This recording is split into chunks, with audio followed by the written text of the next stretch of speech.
off for Chesterfield. Chesterfield, first cigarette in America to give you premium quality in both regular and king size, brings you Dragnet.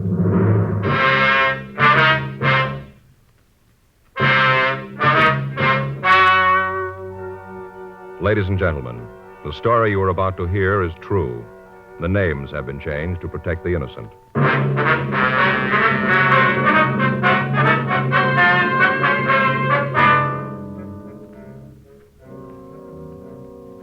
You're a detective sergeant. You're assigned to juvenile division. You get a call from a high school principal. A young boy has caused a near riot in his classroom. Your job? Investigate.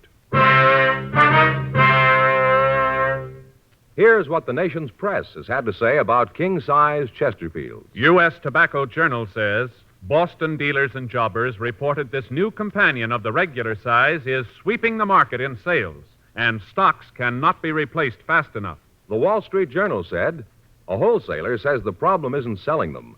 It's getting enough to meet the demand. Dealers all over the country tell us no product they ever handled has grown so fast in so short a time as king-size Chesterfields. King-size cigarettes give you quantity, but only Chesterfield king-size gives you quantity plus quality, premium quality. Chesterfield king-size contains tobaccos of better quality and higher price than any other king-size cigarette.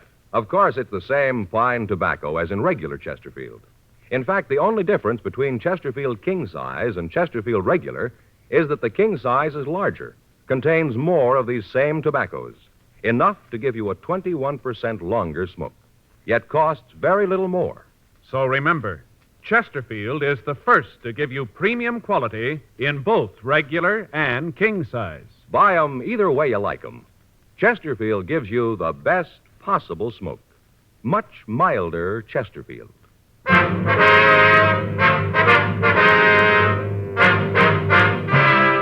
Dragnet, the documented drama of an actual crime.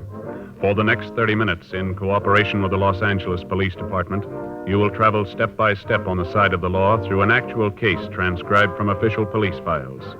From beginning to end, from crime to punishment, Dragnet is the story of your police force in action.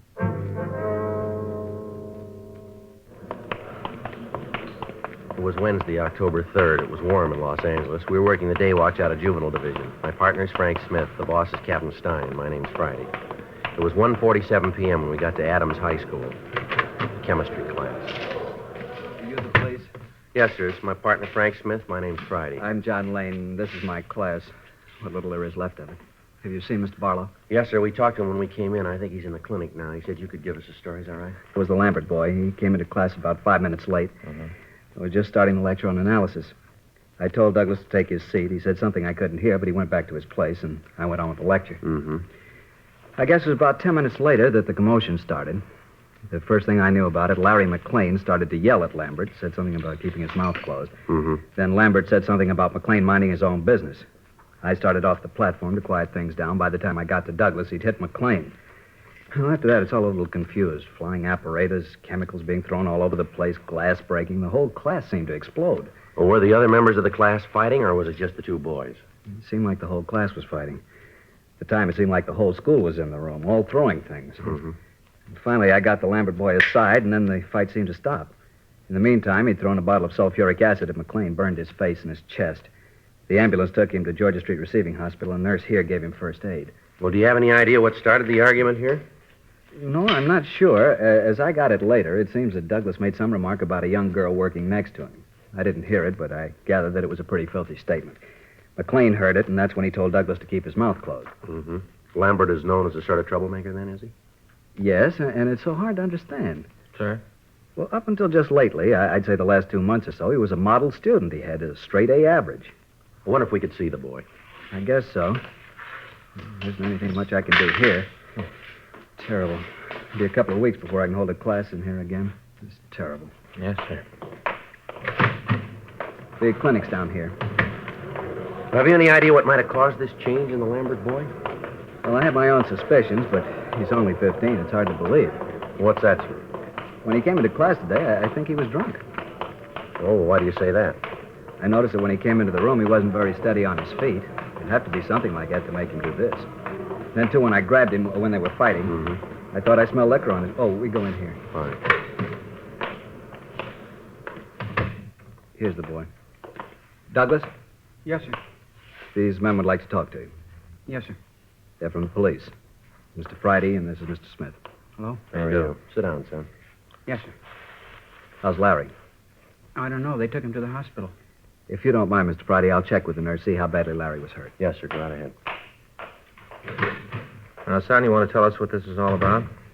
There's not much to tell. Larry and me got in a fight. Well, what started the fight, son? I don't know. He just wanted to cause trouble. Him and me never have gotten along. Always had trouble. You been drinking, Doug? Why do you ask that? Because I want to know. Have you been drinking? How about it, boy? No. Where would I get something to drink? Well, now, something's a little wrong here, son. According to what Mr. Lane tells us.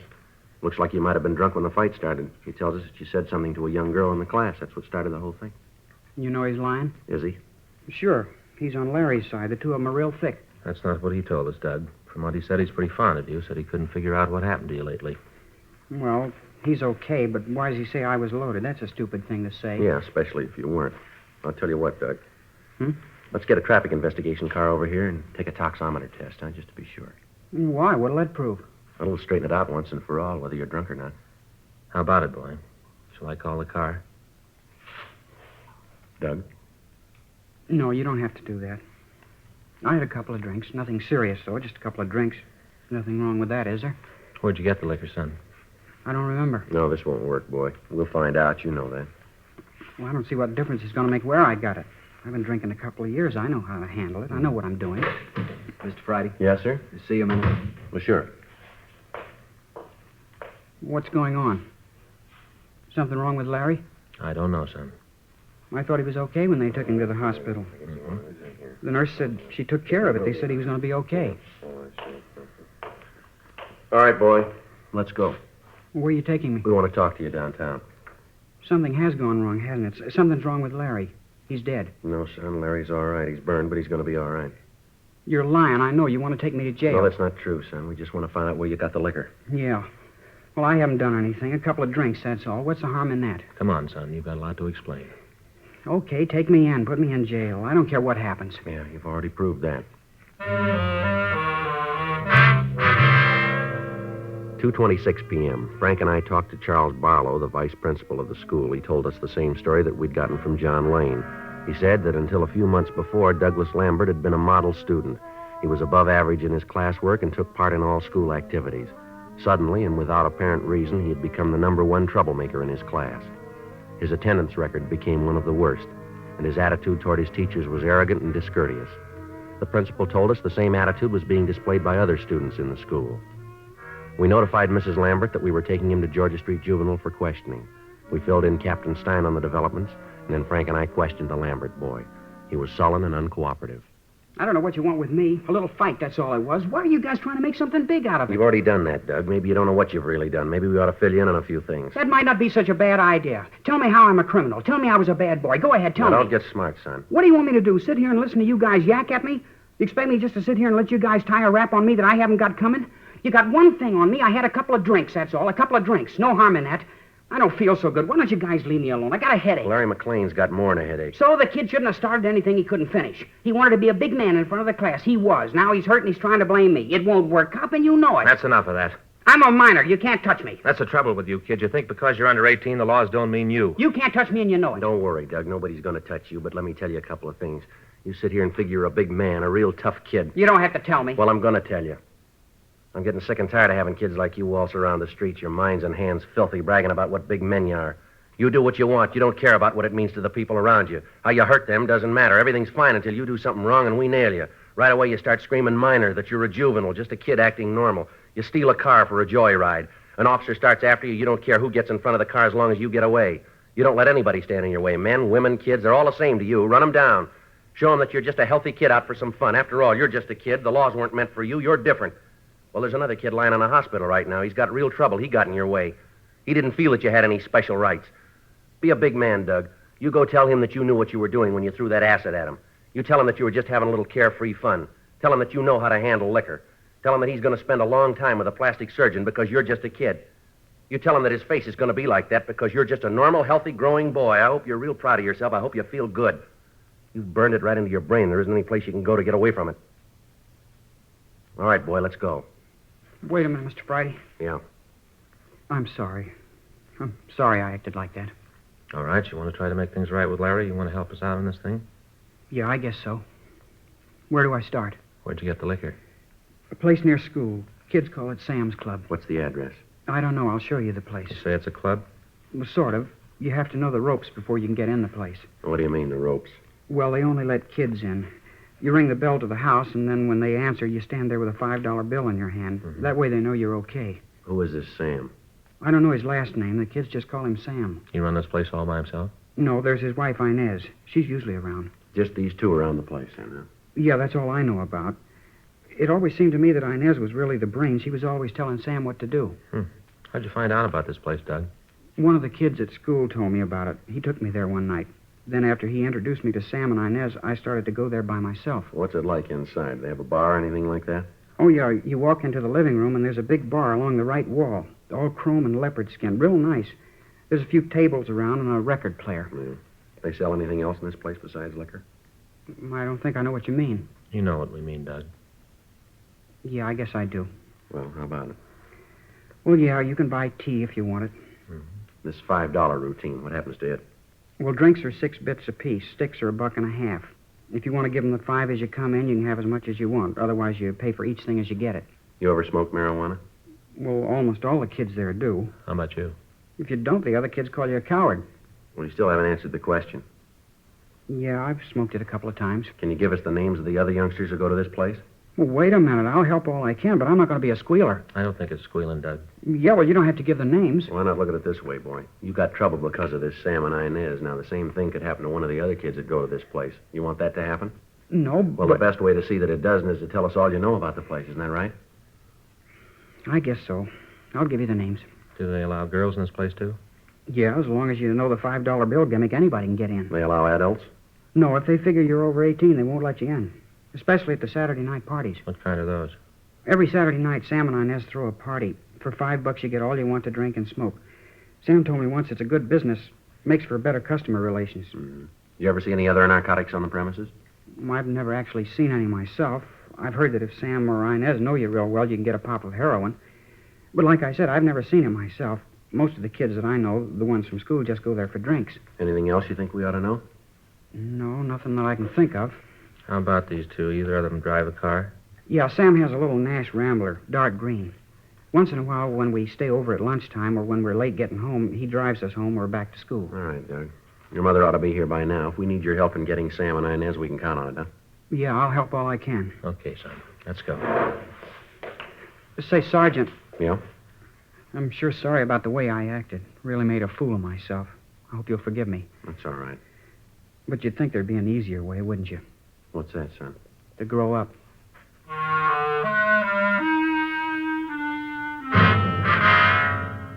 We checked the names Sam and Inez through R&I and came up with a Sam and Inez Bailey. Both of them had long records for contributing to the delinquency of minors. Both had served time in the county jail. Douglas Lambert was shown mugshots of the couple and identified them as the owners and operators of Sam's Club. We checked with Captain Stein about picking them up, and it was agreed that the best way would be to catch them in the act of selling liquor and narcotics to juveniles. We talked to the Lambert boy, and he told us that it was the custom of the Baileys to hold a party every Saturday night. He told us that most of the youngsters who frequented the place would be there at that time. He put in a call to the house, but there was no answer. 6:15 p.m. Frank and I drove out to the place. It was a small cottage on the back of the lot. The landlord occupied the house in front. We rang the bell to the manager's house.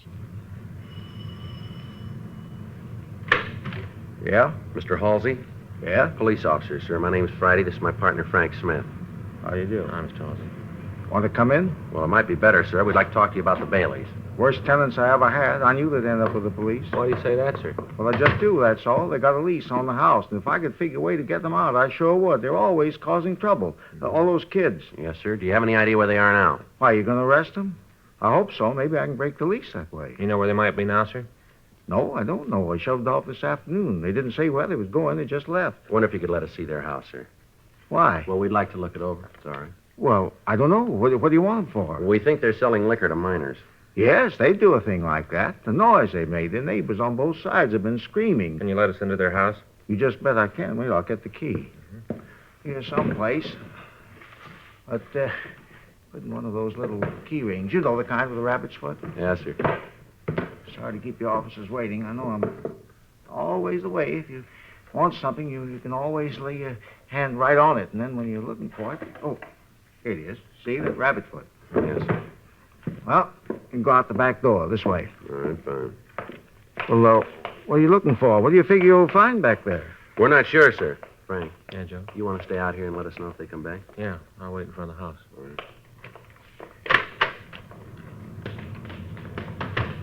You know, it's funny about them. What's that, sir? Well, when they first moved in, they said they wanted the locks on the door changed. I told them it'd be okay, but they'd have to give me a key to the place.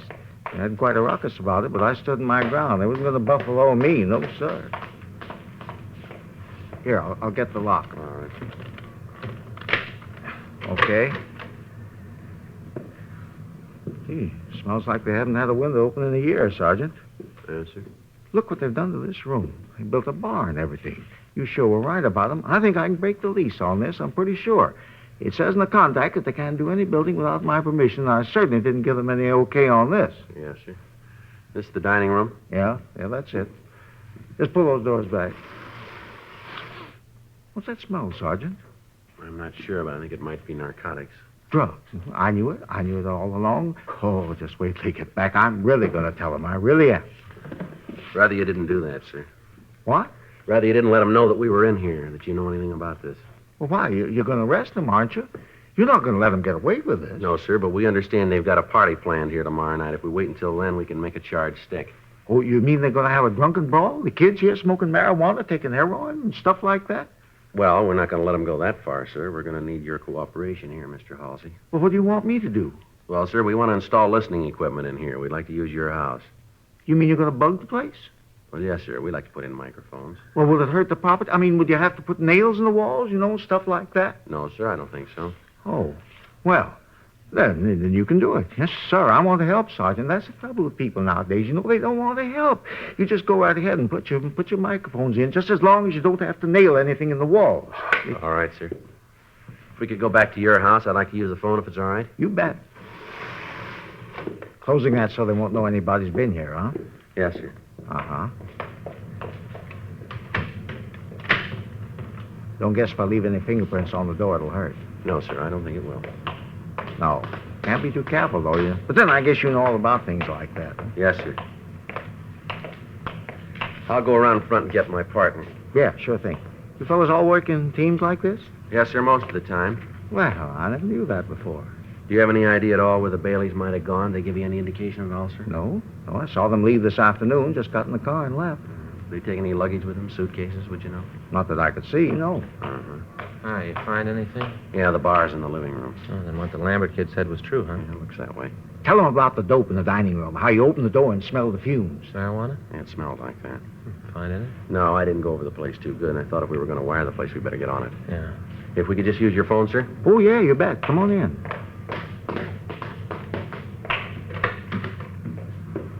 Right there, on the table in the hall. Oh, thank you, sir. Isn't a total call, is it? No, sir? Well, of course, not that it make any difference. Just thought I'd ask. Yes, sir. You figure this will get in one of those detective magazines? Well, I don't know, sir. We got nothing to do with that. Well, of course, I didn't figure that you did, but if it does, I hope they spell my name right. It's S-E-Y. Uh-huh. Yeah. Some people forget the E, you see. Spell it with just the Y. 2838, please. Asdale, it's Joe Friday. I want to install a dictograph at 825 North Lucerne. Yeah, 825 North. Mm-hmm. Right away. Yeah, well, you know better than I do. When you see the place, you can figure it. Yeah, the house in the front of the lot. What? Oh, maybe 30, 35 yards? Yeah, okay. Right away. Yeah, good. We'll be in the house in front. Yeah, all right, we'll see you then. All set? Yeah, Asdale's coming right out. Good. Say, Sergeant, Yes, sir? I just happened to think of something. Might not mean anything. What's that, sir? The other day, I think it was Monday. Yes, I'm sure it was Monday because I just come back from the laundry. I always pick up my stuff on Monday. Yes, sir. Well, when I came back, I met Mr. Bailey. He was puttering around with the car. I asked him if he was going to take a trip. He said no, but he said he might get out of town for a little bit. Asked him if I knew anything about the roads. What roads, Mr. Halsey? Down to Mexico.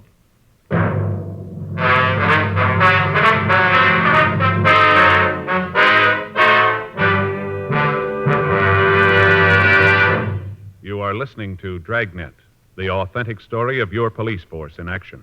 And now, a report every smoker should hear. Nose, throat, and accessory organs not adversely affected by smoking Chesterfields. First such report ever published about any cigarette. And it applies only to Chesterfield. A responsible consulting organization has reported the results of a continuing study by a competent medical specialist and his staff on the effects of smoking Chesterfield cigarettes. A group of people from various walks of life was organized to smoke only Chesterfields. For 6 months, this group of men and women smoked their normal amount of Chesterfields, 10 to 40 a day. 45% of the group have smoked Chesterfields continually from 1 to 30 years, for an average of 10 years each. At the beginning and at the end of the 6 months period, each smoker was given a thorough examination, including X-ray pictures, by the medical specialist and his assistants. The examination covered the sinuses, as well as the nose, ears, and throat. The medical specialist, after a thorough examination of every member of the group, stated, It is my opinion that the ears, nose, throat, and accessory organs of all participating subjects examined by me were not adversely affected in the 6 months period by smoking the cigarettes provided. Remember this Chesterfield report. It's the first such report ever published about any cigarette. Nose, throat, and accessory organs not adversely affected by smoking Chesterfields. Buy Chesterfield either way you like 'em, regular or king size. Chesterfield gives you the best possible smoke. Much milder Chesterfield.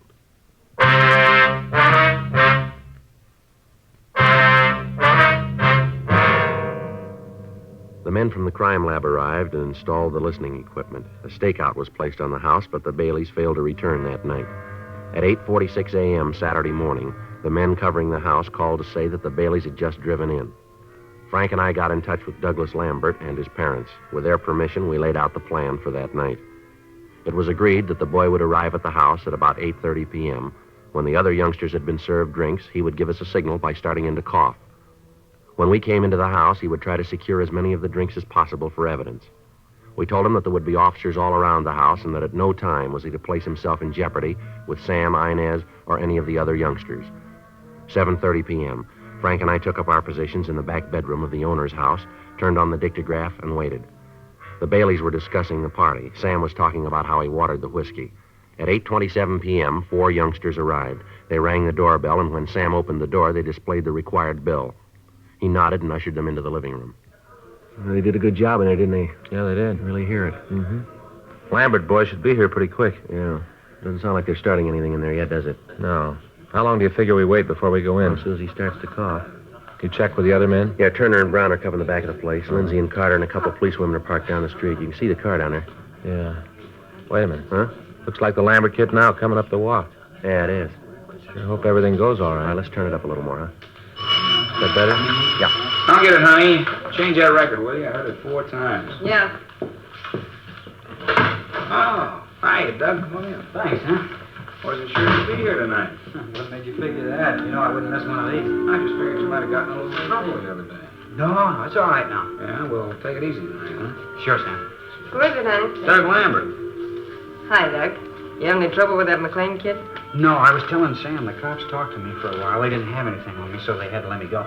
You didn't tell him anything about this place, did you? Of course not. You know I wouldn't do that. He wouldn't, Inez. I told you Doug's all right. We can trust him. Ah, things worry me. The cops get wise to this place and we really got problems. Oh, honey, I tell you it's okay. Don't worry about it. Come on, let's get on with the sociable. What do you have, Doug? Whiskey, I guess. Good deal. Hey, you want a stick? Got some fresh stuff in, real good. Yeah, sure. That's my boy. You know, Doug, I like you. You're a good kid. Some of the other guys come in here. I guess Inez is right about them. They're jerks, but well, I feel I can trust you. Oh, excuse me. Well, you got to fix the other kids up. Okay, with a beat. Well, kid, got something in your throat? I don't know. It just started to Come on, Frank.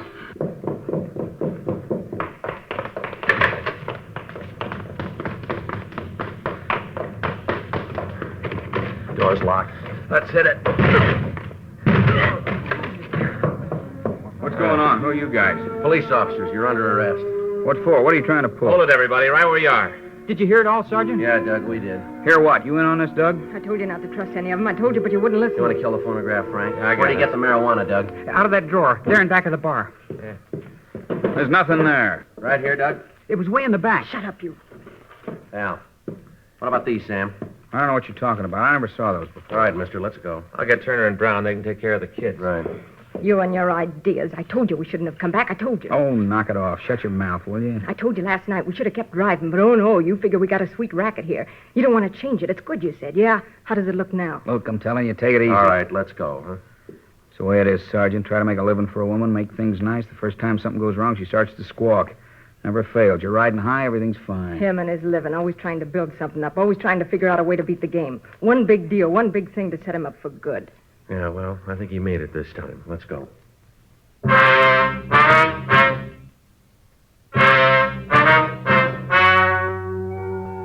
story you just heard was true. The names were changed to protect the innocent. On January 14th, trial was held in Department 89, Superior Court of the State of California, in and for the County of Los Angeles. In a moment, the results of that trial. Now, here is our star, Jack Webb. Thank you. Friends, as you know on Dragnet, we've always tried to emphasize the importance of facts, and when we talk to you about Chesterfield, we give you the facts. You heard the report George Fenneman read earlier. Nose, throat, and accessory organs not adversely affected by smoking Chesterfields. That's the first such report ever published about any cigarette. Remember that report and make Chesterfield your cigarette. Get 'em, regular or king size. Chesterfield, the best possible smoke, much milder.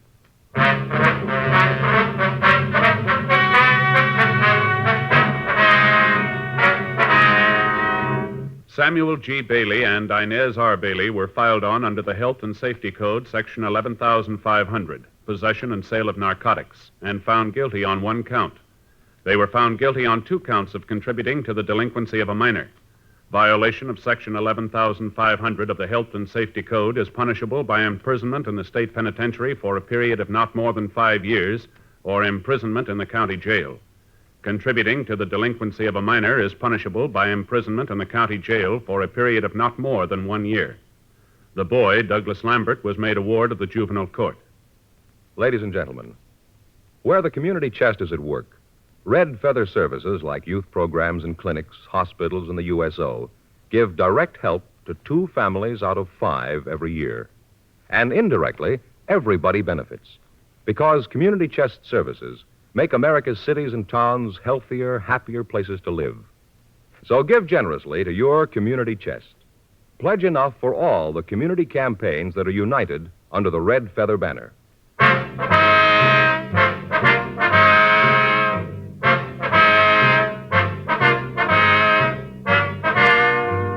You have just heard Dragnet, a series of authentic cases from official files.